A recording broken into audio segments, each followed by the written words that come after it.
Okay. This is the lion himself. I know no be Ebeligwe na force, Ebeligwe on earth now.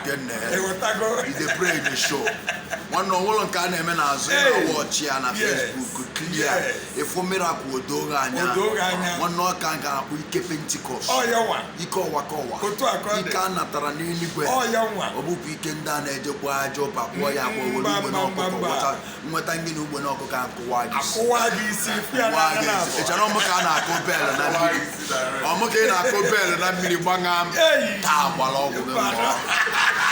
There is only one God, there is only one power. Yes. And that man is Jesus. Yes. Ida abozo ida anu ife. Ofonya da anu da egbe.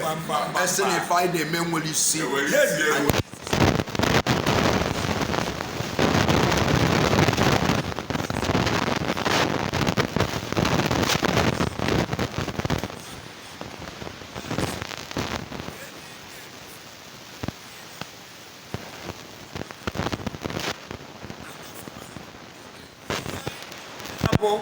Ihe mmụọ onye a na-achụrụ aja bụ oke mmụọ edekana ema nghọta ife mmụọ if you believe in Christ.